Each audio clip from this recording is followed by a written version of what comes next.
नमस्कार। आज हम देखेंगे अरस्तू के राज्य की उत्पत्ति एवं विकास संबंधी विचार। साथियों, इस चैनल को लाइक कर दीजिएगा और वीडियो में अंत तक बने रहिएगा। अरस्तू के अनुसार राज्य एक स्वाभाविक संस्था है तथा मनुष्य एक राजनीतिक प्राणी है। अरस्तू के कहने का मतलब है कि मनुष्य स्वभाव से ही एक राजनीतिक प्राणी है तथा एक सामाजिक प्राणी है। इसीलिए मनुष्य जो है समाज की रचना करता है और आवश्यकताओं के अनुसार राज्य का निर्माण करता है। अर्थात राज्य जो है मनुष्य के आवश्यकताओं के अनुरूप उसका विकास हुआ है। राज्य का उद्देश्य और कार्य नैतिक है तथा वह सभी संस्थाओं में श्रेष्ठ और उच्च है। अरस्तू के कहने का मतलब है कि राज्य का जो लक्ष्य है वो उत्तम है। वो राज्य का सर्वांगीण विकास करना चाहता है, इसीलिए उसे सभी संस्थाओं में श्रेष्ठ बोलता है। अरस्तू बोलता है कि राज्य की उत्पत्ति जीवन की आवश्यकता से होती है, परंतु उसका अस्तित्व सद्जीवन की सिद्धि के लिए बना रहता है। मतलब राज्य जो है वो नागरिकों के जीवन की आवश्यकताओं के अनुरूप बनता है, परंतु उनके जीवन को उत्तम बनाने के लिए उसका अस्तित्व बना रहता है। राज्य की मूलभूत एवं प्रारंभिक इकाई व्यक्ति है। अरस्तू राज्य को एक सावयव मानता है, अर्थात राज्य को एक शरीर की भांति मानता है और शरीर के बहुत सारे छोटे छोटे अंग होते हैं। उसी प्रकार से व्यक्ति जो है राज्य की मूलभूत इकाई है, उसकी प्रारंभिक इकाई है और इन्हीं लोगों से मिलकर के राज्य का निर्माण होता है। अरस्तू के अनुसार मनुष्य एक सामाजिक प्राणी है और इसी गुण के कारण वह परिवार का निर्माण करता है। मतलब राज्य की उत्पत्ति में परिवार नामक संस्था जो है उसका पहला चरण है।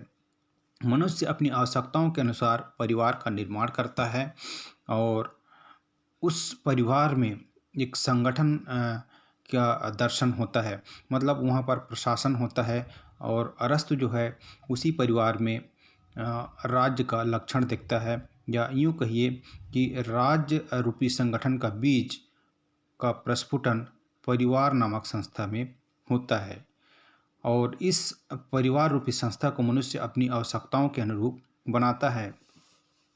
जब परिवार में उसकी आवश्यकताएं पूरी नहीं हो पाती तो ग्राम का निर्माण करता है और ग्राम में भी उसकी आवश्यकताओं की पूर्ति नहीं होती तो वो राज्य का निर्माण करता है। राज्य एक पूर्ण एवं आत्मनिर्भर संगठन है। अरस्तू के अनुसार राज्य जो है एक पूर्ण एवं आत्मनिर्भर संगठन है। उसके कहने का मतलब है कि व्यक्ति की आवश्यकताओं के अनुरूप परिवार का निर्माण होता है। अर्थात व्यक्ति अपनी आवश्यकताओं के कारण परिवार का निर्माण करता है और परिवार में कुछ भौतिक आवश्यकताएं उसकी पूरी होती हैं, किंतु परिवार जो है आत्मनिर्भर संगठन नहीं है, इसलिए वो ग्राम का निर्माण करता है और ग्राम में कुछ आवश्यकताएं उसकी पूरी होती हैं और कुछ आवश्यकताएं वहाँ पर पूरी नहीं होती। इसीलिए राज्य नामक संस्था का निर्माण करता है और राज्य एक सर्वोच्च संगठन है जहाँ पर मनुष्य की सारी आवश्यकताएं पूर्ण हो जाती हैं। आइए देखते हैं अरस्तू के अनुसार राज्य की विशेषताएं।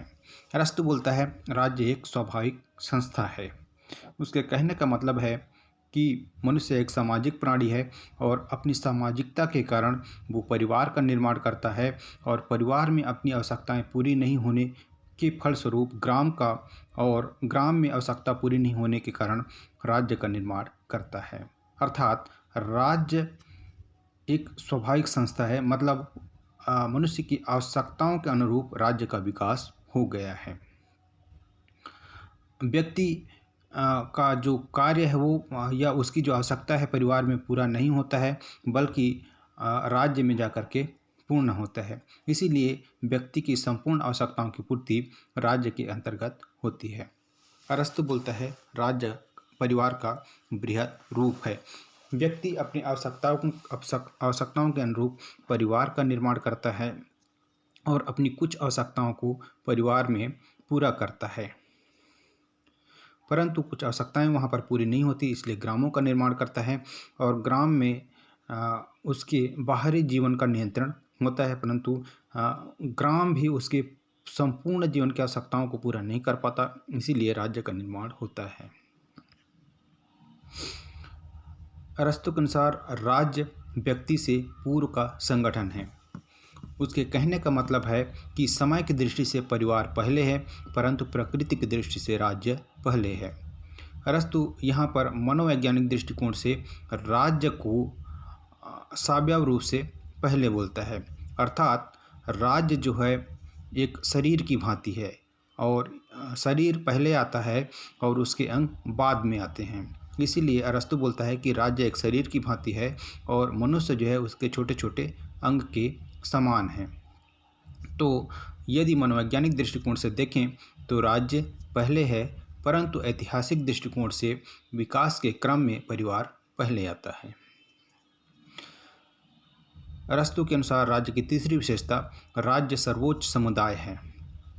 अरस्तु कहता है कि राज्य में बहुत सारे समुदाय होते हैं, धार्मिक, सांस्कृतिक, आर्थिक, सामाजिक, बहुत प्रकार के समुदाय होते हैं और उन सब के अपने अपने लक्ष्य होते हैं, परंतु अन्य समुदाय मनुष्य की सारी आवश्यकताओं को पूरा नहीं करते। मनुष्य की सभी आवश्यकताएं पूरी होती हैं राज्य में, और राज्य सारे समुदायों का नियमन करता है, उनको उनमें समन्वय स्थापित करता है। इसीलिए राज्य समुदायों का समुदाय ही नहीं वरन सर्वोच्च समुदाय है। अरस्तु बोलता है कि राज्य ही एकमात्र ऐसी संस्था है जो व्यक्ति की समस्त आवश्यकताओं की पूर्ति करके उसका अधिकतम विकास करता है। व्यक्ति की जो आवश्यकताएं परिवार तथा ग्रामों में नहीं हो पाती, उन आवश्यकताओं की पूर्ति राज्य के अंतर्गत होती है, जैसे शिक्षा का व्यवस्था करना, व्यक्ति का नैतिक उत्थान करना तथा अन्य जो आवश्यकताएं हों वो राज्य में पूर्ण होती है। इसीलिए अरस्तु राज्य को एक आत्मनिर्भर तथा पूर्ण संगठन बोलता है। अरस्तु के अनुसार राज्य का स्वरूप जैविक है। अरस्तु राज्य को शरीर की भांति मानता है, जैसे एक सावयव शरीर होता है उसी प्रकार से राज्य है। शरीर के बहुत सारे अंग होते हैं और उन्हीं अंगों से मिलकर के राज्य का निर्माण होता है। ठीक उसी प्रकार से व्यक्तियों के संगठन से राज्य का निर्माण होता है।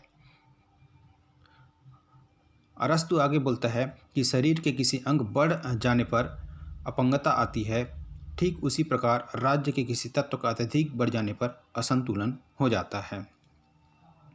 शरीर को संतुलित रहने के लिए उसके सभी अंगों का समान विकास होना चाहिए। ठीक उसी प्रकार से राज्य को संतुलित रहने के लिए उसके सारे जो भाग हैं या उसके सारे जो अवयव हैं, परिवार अथवा ग्राम, उनको संतुलित होना चाहिए। अरस्तु राज्य की अगली विशेषता बताता है, राज्य एक आत्मनिर्भर संगठन है। अरस्तु नगर राज्य के संबंध में बोलता है कि राज्य जो है एक आत्मनिर्भर संगठन है, अर्थात राज्य अपनी सभी आवश्यकताओं को पूरा कर सकता है। अरस्तु के अनुसार परिवार तथा ग्रामों में व्यक्ति की सभी आवश्यकताएं पूरी नहीं हो पाती, किंतु उनकी सारी आवश्यकताएं राज्य में जाकर के पूरी हो जाती हैं। राज्य न केवल व्यक्ति की भौतिक आवश्यकताओं की पूर्ति करता है, अपितु उसके अच्छा और सुखी संपन्न जीवन की अभिलाषा को पूरा करता है।